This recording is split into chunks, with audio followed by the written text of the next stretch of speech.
Amérique là, Jimmy, c'est des petits pays là, et comme une vont comme là, comme une vont tout. C'est des pays de Aruba, Trinidad, Jamaïque, et des pays pas non, qui viennent là. Mais qu'on a, et Jimmy, on regarde qu'on a une configuration, est-ce que qu'on y a là, mais par rapport à ce qui passe dans le monde là, et on va voir des soldats. Mais Jimmy, il n'y a pas qui gagne.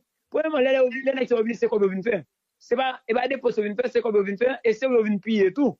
Et c'est à travers où même tout fait capital, au Kenya, qui va gagner rien là, il y a des hélicoptères sur Haïti, et même toi, la ça va empêcher l'hôpital pour construire, qu'on finisse la carte finie. Ça veut dire, nous, qui gagne Kenya fait sur Haïti pendant un nombre de temps. On a dit, mais oui, effectivement, oui, ça va passer dans le monde là, en question géopolitique là. Est-ce que les États-Unis, et qu'on a parlé accentué sur le dossier Haïti, je me dis, c'est un bel moment qu'on a là, on va s'en excuser, mais au fait, pendant ouais, et dans les guerres Iran, les autres pour des ministres là. Ça veut dire Haïti pas pour priorité pour les États-Unis, ça c'est clair. Non, pas en priorité pour Haïti, mais pour les États-Unis même. Parce que dans le d'affaires, c'est la pensée. On a dit, mais tout le monde là, c'est quand il veut en l'air là, ça va venir. Parce que, ouais, Iran, il va pas des surprises, il va pas venir. Et on même parler qu'il va être capable de les États-Unis. On a dit, vous pensez que c'est Haïti, qu'on a les États-Unis, Marco Rubio, et on va parler d'Haïti là. Bon, on même oublié, c'était le premier ministre qui est fusillé. C'est un bel moment, mais si nous te gagnons. Ouais, nous sommes bien. Une n'a pas nous comme tendance à faire dans ça qui va politique nous ou bien dans ça qui va avec pays nous, c'est sous-estimer ce qui arrive nous. Ou c'est banaliser ce qui arrive nous. Bon, m'expliquons. Président États-Unis a déclaré que États-Unis viennent plus fort que jamais. Ça veut dire l'aile devient plus fort que jamais. Il utilise un terme qui me passe par rapport à ça avec les ou comprendre tout territoire qui a utile les États-Unis, li et a ramasser tout au profit de pays. Donc pas oublier que nous-mêmes pour ne pas sous-estimer tête nous avons une histoire qui est vraiment forte. Nous sans que nous pas imaginer ça, nous avons yeux monde braqué sous nous pour raison géopolitique. Vous comprenez? Donc stratégiquement pas sous-estimer que les États-Unis sont capables de voyer et capable de dire des étrangers en Haïti juste parce que yo même yo ont intérêt dans ça. Pas fait ça. Yo prend Haïti très au sérieux. Nous sous-estimer tendance politique là comme ça qui vient passer, nous-mêmes nous vient pas connaître qui côté pour nous comme si essayer goumer pour nous refaire revendication nous passer.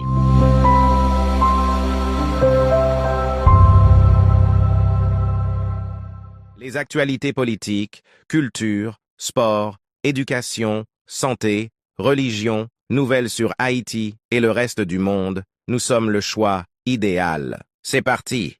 La surveillance dans un monde surveillé. Nous vivons à une époque où tout est enregistré. Vous grillez un feu rouge? Une caméra vous prend en photo et vous recevez une contravention par la poste. Vous volez à l'étalage? Une caméra vous filme. Un article disait, on ne s'en rend peut-être pas compte, mais nous sommes tous des stars de cinéma grâce aux quelques 30 millions de caméras de surveillance aux États-Unis qui nous filment environ 200 fois par jour. Sans parler de la surveillance gouvernementale. Actuellement, la NSA collecte des centaines de millions de carnets d'adresses électroniques en s'introduisant dans des réseaux privés qui divulguent des données provenant des centres de données étrangers de Google et Yahoo. Il constitue une base de données de milliards d'enregistrements de géolocalisation transmis par les téléphones portables du monde entier. C'est indéniable, vous êtes surveillé.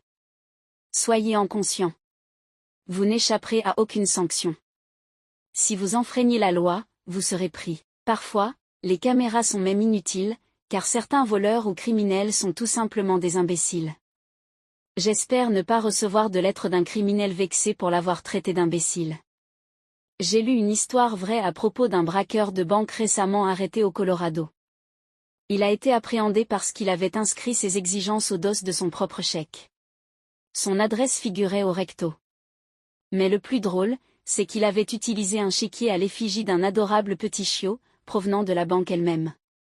Des petits chiots. Son nom. Son adresse. Et voilà, un braquage était inscrit au verso. Ils l'ont attrapé, c'est sûr. Les criminels stupides et le fait d'être pris. Si vous comptez braquer un magasin, assurez-vous d'avoir un style vestimentaire actuel. Un braqueur de banque, déjà condamné, a commis une série de vols une semaine seulement après sa sortie de prison. Il a été arrêté car il portait des vêtements typiques des années 80. C'était son style vestimentaire en entrant en prison, et il l'avait toujours à sa sortie. Il portait sa veste Members Only. Certains d'entre vous se disent, quel est le problème? Je porte encore une veste Members Only. Ma question est, de quel club êtes-vous membre, au juste? Des gens qui portent des vestes ringardes.